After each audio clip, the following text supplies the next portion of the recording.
Hey hello friends, welcome to movies voice over Tamil. இன்னைக்கு நம்ம சேனல்ல நல்லா பட்டாசான படத்தை தான் பார்க்க போறோம். அதுக்காக பாம்பு பட்டாசா இல்ல குருவி பட்டாசான்னு கேட்காதீங்க. நல்லா பட்டாசான படம் அம்புட்டு தான் சொல்லுவேன். அப்படி என்னடா படம் என்னடா கதைன்னு கேட்பீங்க. அதுக்காகவே படத்தோட ஒன்லைனை ஷார்ட்டா சொல்லிடுறேன். அது என்னன்னா, நல்லா அபூர்வ சகோதரர்கள் மாதிரி ஒவ்வொருத்தனும் ஒவ்வொரு வயசுலயும் ஒவ்வொரு சைஸ்லயும் இருக்கானுங்களே. இவங்க எல்லாருமே உயர்திரு மேல்நிலை பள்ளியில 12ஆம் கிளாஸ் படிக்கிறாங்க. சரி, பப்ளிக் எக்ஸாமுக்கு முன்னாடி பக்கிங்களை பிக்னிக்கு கூட்டிட்டு போலாமேன்னு ஸ்கூல் சார்பா குற்றாலத்துக்கு பிக்னிக்கு கூட்டிட்டு போக, அப்படி போனவனுங்க திருப்பி வீட்டுக்கு வரும்போது எந்த வழியில போனானுங்களோ அந்த வழியிலேயே ரிட்டர்ன் வந்திருக்கலாம்ல, வரல. இந்த தெரியுது பார் ரூட்டு, அதுல அடிக்கிறேன் பார் ஷார்ட் கட்னு சொல்லி பஸ் டிரைவர் பஸ்ஸை அவர் இஷ்டத்துக்கு திருப்பிடுறாரு.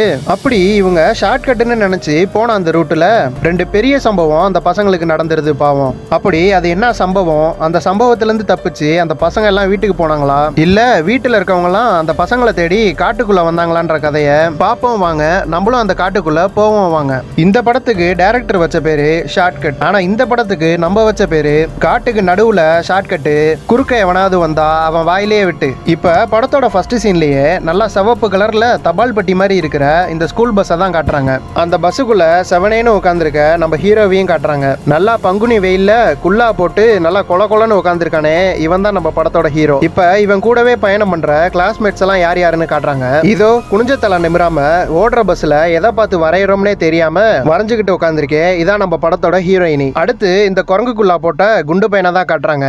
பேரு ஸ்மூத்தி. அடுத்து விதியேன்னு அவன் பக்கத்துல காண்டுல உட்காந்துருக்காளே, அவ பேரு தான் கெனடி. அடுத்து கடைசியா கடைசி சீட்ல அக்கடான உட்காந்துருக்கானே, இவன் பேர் தான் ஜானு. கொஞ்சம் மண்டக்கோளாறு பிடிச்ச பையசார் இவன். இப்ப கூட பாருங்க, செவனேன்னு வெளியில வேடிக்கை பார்த்துட்டு வர நம்ம ஹீரோவை கூப்பிட்டு இல்லாத லொல்லு பண்ணிக்கிட்டு இருப்பான். அப்படி இங்க இருக்க இந்த 5-6 பேத்துக்கு ஒரு பஸ் டிரைவர் வேற, அவரும் நம்மள மாதிரி தான் போல, அப்பப்ப தூங்கிக்கிட்டே வண்டி ஓட்டுறாப்ல. அப்படி இவங்க எல்லாம் எங்க தான் போயிட்டு வராங்கன்னு பாத்தீங்கன்னா, ஸ்கூல்ல இருந்து கிளம்பி குற்றாலத்துக்கு போய் குற்றாலத்திலே இருக்க குரங்குங்களோட குத்தாட்டம் போட்டுட்டு திருப்பி வீட்டுக்கு ரிட்டர்ன் போயிட்டு இருக்காங்க. அப்பதான் நம்ம பஸ் டிரைவர் அண்ணாத்த உள்ள இருக்க நம்ம பசங்கள்ட்டலாம் ஒரு கேள்வி ஒண்ணு கேட்பாப்ல. அது என்னன்னா, நான் இல்லாம இந்த உலகத்துல எவனுமே வெற்றியோட ருசியை ருசிக்க முடியாது. இவ்வளோ ஏன் ராஜாவாவே இருந்தாலும் நான் இல்லைன்னா அவர் வெறும் கூஜாதான். அப்படியாப்பட்ட எனக்கு வெறும் 7 எழுத்து கொண்ட பேரு, அப்பனா நான் யாரு அப்படின்னு அந்த பசங்க கிட்ட கேட்பாரு. அதுக்கு உள்ள இருக்க பிள்ளைங்க எல்லாம் திருன்னு முழிக்குதுங்க. இதுங்க படிச்சுட்டு தான் வந்துச்சா இல்ல பாதியில எந்திரிச்சு வந்துச்சான்னு தான் தெரியல. சரின்னு அந்த பஸ் டிரைவரும் ரொம்ப பெருந்தன்மையா அவங்களுக்கு யோசிக்கிறதுக்கு டைம்லாம் தராரு. அப்படி உங்களுக்கு அந்த வீட தெரிஞ்சா கீழே கமெண்ட் பண்ணிட்டு போங்க. அப்படி தெரியலனா கடைசி வரைக்கும் படத்தை பாருங்க, உங்களுக்கே தெரிஞ்சிடும். இப்ப ஸ்கூல்ல இருந்து கிளம்பி குற்றாலத்துக்கு எந்த வழியில போனாங்களோ அதே வழியில தான் ரிட்டர்ன் போயிட்டு இருப்பாங்க. அப்படி போயிட்டு இருக்கும்போது வழியில அவ்வளவு பெரிய ஆலமரம் ஒண்ணு அக்கடான்னு படுத்து கிடக்குது. அதுக்கு மேல இவங்களால அந்த வழியில போக முடியாத சூழ்நிலையும் வருது. இப்ப என்ன பண்றது அங்கிள்னு பசங்கள்லாம் கேட்க, அதுக்கு அவரும் கண்ணை மூடிட்டு உட்காருங்க பசங்களா, உங்களை எப்படி கொண்டுட்டு போய் டிரைவர் மாமா வீட்டுல உர்றேன்னு மட்டும் பாருங்கன்னு சொல்லிட்டு பக்கத்துல இருக்க பாதை எங்க போகுதுன்னே தெரியாம எப்படியும் போய் சேர்ந்துருவோன்ற நம்பிக்கையில பஸ்ஸ காட்டுக்குள்ள கரெக்ட்னு திருப்புறாரு. அப்படி வரப்ப அந்த ரோட்டோட ஸ்டார்டிங்லயே மண்டவோடு எலும்பு கூடலாம் இருக்கு. அதையாச்சும் அந்த பஸ் டிரைவர் அங்கிள் பார்த்தாரா? அதுவும் இல்ல. செந்தாளம் பூவில் வந்தாடும் தென்றல்னு பாட்டெல்லாம் பாடிட்டு ரொம்ப ஜாலியா பஸ் ஓட்டிட்டு போறாரு. அப்படியே போக போக அந்த பாதை ஒத்தடி பாதையா மாறுது. போதாத குறைக்கு இவங்க வர வழியில ஒரு மான் வேற செத்து கிடக்கு. சரின்னு கீழே இறங்கி அதை எடுத்து ஓரமா போட போறாரு. இதே நம்ம ஊர்ல ஒரு நாய் செத்து கிடந்தாலே அது மேல 100 வாட்டி வண்டியை ஏத்தி இறக்கிடுவானுங்க நம்ம பசங்க. அப்படி மானை இழுத்து போட்டுட்டு அவரு பஸ்ல ஏறும்போது அவருக்கு பின்னாடியே ஒரு சைக்கோ அவரை கன் பாயிண்ட்ல மிரட்டி அவனும் இந்த பஸ்ஸுக்குள்ளேயே ஏறிடுறான். அப்படி உள்ள வந்த உடனேயே, டே பசங்களா, இனிமே இந்த பஸ் என் கண்ட்ரோல்ல தான் இருக்கும், இன்னும் கொஞ்ச நேரத்துக்கு நீங்க எல்லாரும் நான் சொல்றதை தான் கேட்கணும்னு சொல்லி மிரட்ட, அப்ப இந்த குண்டு பையனுக்கு அந்த ஆள் ஒரு சைக்கோன்னு ஏற்கனவே தெரிஞ்சிருக்கு. அப்பதான் குட்டியா ஒரு பிளாஷ்பேக்கு போறாங்க. அது என்னன்னா, இந்த குண்டு பையனோட அங்கிள் ஒரு போலீஸ் ஆபீசர். அப்ப அவர்கிட்ட வந்த ஒரு கேஸை பத்தி இந்த குண்டு பையன்ட்ட எக்ஸ்பிளைன் பண்ணிட்டு இருப்பாரு. அந்த கேஸ் வேற யாரும் இல்ல, இந்த சைக்கோ லூசு தான். இவனுக்கு ஒரு கெட்ட பழக்கம் இருக்கு. அது என்னன்னா, இவனுக்கு பிடிக்காதவங்களோட காதை கடிச்சே துப்பிடுவானா. அது மட்டும் இல்லாம இவனுக்கு டீனேஜ் பசங்களை பிடிக்கவே பிடிக்காதான். இதெல்லாம் கேட்டுட்டு அப்பவே அந்த பையன் பயத்தோட பார்த்துட்டு உட்காந்துட்டு இருப்பான். இப்ப அவனை நேர்லயே பார்த்துட்டான். அவனுக்குள்ள இருக்க பயம் எந்த லெவல்ல இருக்குன்னு பாத்துக்கங்க. அடுத்து உள்ள வந்த இந்த சைக்கோ பையன் உள்ள வச்சிருக்க எல்லாரோட போனையும் தூக்கி ஜன்னல் வழியா வெளியில போட சொல்றான். ஆனா நம்ம மண்டக்கோளாறு பையன் மட்டும் போட மாட்டேன்னு சொல்லி முரண்டு பிடிக்க, ஹே உன்னை விட பெரிய சைக்கோடா நானு, இப்ப போனை கொடுக்குறியா இல்ல காதை கடிக்கவான்னு கேட்க பயந்து போய் அவனும் அவனோட போனை கொடுத்துட்றான். அடுத்து இந்த சைக்கோ பைய ஏதோ பெரிய கண்டக்டர் மாதிரி பசங்களுக்கெல்லாம் முன்னாடி போய் ஃப்ரண்ட் சீட்ல உட்கார்றான். அப்ப அவனுக்கு பின்னாடி உட்கார்ந்து இருந்த பசங்க எல்லாம் அவன் கையில வச்சிருக்க கண்ணை மட்டும் புடிங்கிடலாண்டான்னு சொல்லி பேசிக்க, அந்த சைக்கோவே திரும்பி, என்ன கண்ணுங்களா ரகசியமா பேசிக்கிறீங்களா, பார்த்து பொறுமையா பேசுங்க, சத்தம் இங்க வரைக்கும் கேக்குதுன்னு சொல்றான். அப்படி ஒருவேளை என் கண்ணுல உன் கை பட்டுச்சுன்னு வச்சுக்கோ, நீ இருப்ப ஆனா உன் உயிர் இருக்காதுன்னு சொல்லி ஒரு மிரட்டி விட்டுறான் அந்த சைக்கோ. அப்படி இவங்க போயிட்டு இருக்க அந்த ஒத்தையடி பாதை இப்ப ஒரு டனல்குள்ள போகுது. அந்த டிரைவரும் வேற வழி இல்லாம அந்த டனல்குள்ளேயே போக பார்த்தா பாதி வழியிலேயே பஸ் நின்றுது. அந்த சைக்கோ பையன் என்னடானா டிரைவரை சந்தேகப்பட்டு அவரை சுட போறான். ஏன்டா பஸ் நிப்பாட்டின, என்னடா பிளான் பண்ணிருக்குன்னு சொல்லி ஒவ்வொன்னா கேள்வி கேட்க, அட சைக்கோ பயலே கொஞ்ச நேரம் சும்மா இருடா, பஸ் ஏன் நின்னுச்சுன்னு எனக்கும் தெரியாதுன்னு சொல்லி பஸ்ல இருந்து கீழே இறங்கி போய் பாக்குறாரு. அந்த சைக்கோ பையன் என்னடானா அவன் உயிருக்கு எதுவும் ஆயிடக்கூடாதுன்னு பணைய கைதியா நம்ம கெனடி பொண்ண அவருக்கு பின்னாடியே நிப்பாட்டி வச்சு துப்பாக்கியில வச்சு மிரட்டிட்டு இருப்பான். நல்ல வேளை ஒரு வழியா பஸ் ஆன் ஆயிடுது. சரி பஸ்ல ஏற போலாமேன்னு ஏற போனா பஸ்ஸுக்கு முன்னாடி ஒரு கருப்பு உருவம் சப்பளங்கால் போட்டு உட்காந்துட்டு இருக்கும். அந்த டிரைவர் அங்கிளும் சும்மா இல்லாம அப்படி அது என்னவா இருக்கும்னு பாக்குறதுக்கு கொஞ்சம் கொஞ்சமா பக்கத்துல போக பசங்களும் ரொம்பவே ஆவலோட பஸ்ஸுக்குள்ளே நின்னு அது என்னன்னு பாக்க, இப்ப டிரைவர் அங்கிள் அது பக்கத்திலே போயிடுறாரு. பார்த்தா டக்குன்னு அது எந்திரிச்சு நின்னு டிரைவர் அங்கிள அப்படியே நசிக்கிய சாவடிச்சிருது. அதை பார்த்த சைக்கோவே அலற ஆரம்பிச்சிடறான். சரி முத வேலையா இங்கேருந்து கிளம்புவோம்னு சொல்லி சைக்கோ பஸ்ஸை ஸ்டார்ட் பண்ண போனா பஸ் சாவி டிரைவர் அங்கிள்கிட்ட இருக்கும். போச்சுடான்னு சொல்லி நைஸா அந்த சாவியை எடுக்க இந்த குண்டு பையன்ட்ட சொல்லி போக சொல்றான். அவன் நான் போக மாட்டேன் எனக்கு பயமா இருக்குன்னு சொல்றான். அவனுக்கு பதிலா நானே போறேன்னு சொல்லி ஹீரோயினியே இறங்கி போயிடுறா. அப்படி சாவியை எடுத்துட்டு வரச்ச அந்த டனல் ஓரத்துல ஏதோ ஒன்று அசையும் பாருங்க.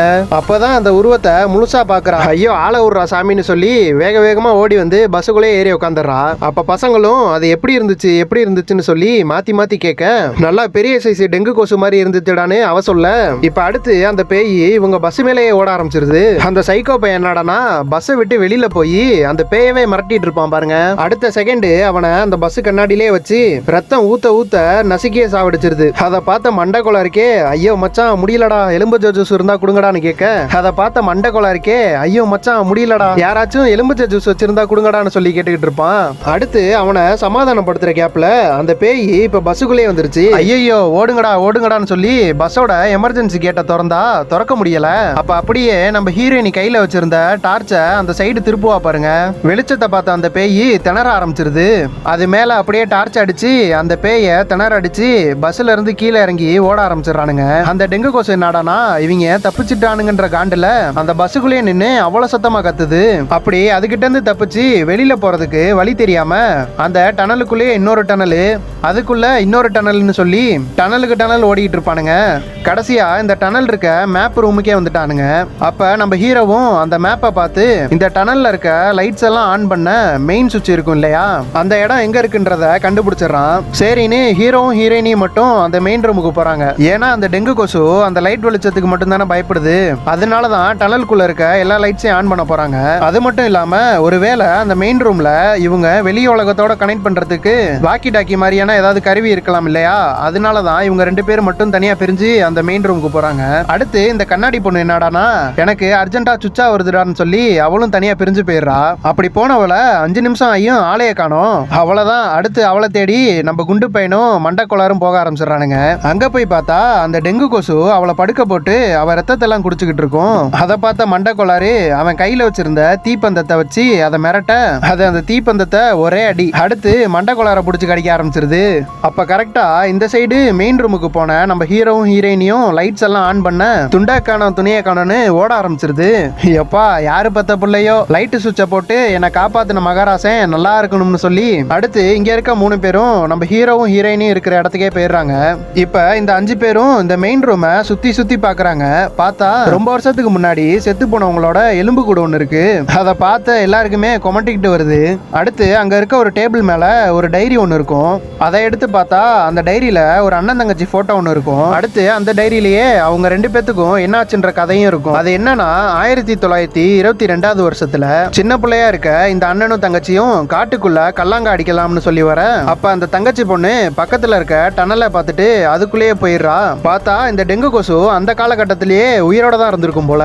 அந்த பாப்பாவை பிடிச்சி வழக்கம் போல கொன்றுது. அதை பார்த்தா அப்பதான் அவங்க அண்ணங்காரன் அம்மா பூச்சாண்டின்னு சொல்லி பயந்து காட்டை விட்டு வெளியிலே ஓடி வந்திருப்பான். அப்படி ஓடி வந்தவன் வளர்ந்து பல வருஷம் கழிச்சு தங்கச்சியை கொன்ன அந்த டெங்கு கொசுவை பழி வாங்கியே ஆவேன்னு சொல்லி நிறைய ரிசர்ச் எல்லாம் பண்ணி அந்த டெங்கு கொசுவை பத்தி நிறைய கண்டுபிடிச்சு வச்சிருப்பாரு. கூடவே நிறைய ஃபோக்கஸ் லைட் வச்ச மிஷினையும் கண்டுபிடிச்சு வச்சிருப்பாரு. ஏன்னா அந்த டெங்கு கொசுக்கு லைட்ஸ்னா அலர்ஜின்னு அவருக்கும் தெரிஞ்சிருக்கும் போல. அப்படி அவரு அதை கொல்லலாம்னு போகும்போது அந்த டெங்கு கொசு அவ்வளவு லைட் வெளிச்சத்தையும் தாண்டி அதோட உயிரையே பணையம் வச்சு இவரோட உயிரை எடுத்துட்டு போயிடுது. அப்படிதான் ரொம்ப வருஷமா அவரோட எலும்புக்கூடு இங்க இருந்திருக்கும். இப்ப இதெல்லாம் படிச்ச இந்த பயப்புள்ளைங்க பயப்படுவானுங்கன்னு பார்த்தா அவர் கதையவே முன்னுதாரணமா எடுத்து அதுல இருந்தே மோட்டிவேட் ஆகி அந்த டெங்கு கொசுவை இன்னைக்கு கொன்னே ஆகணுண்டா மச்சான்னு கூட்டு சேர்ந்துடுறானுங்க.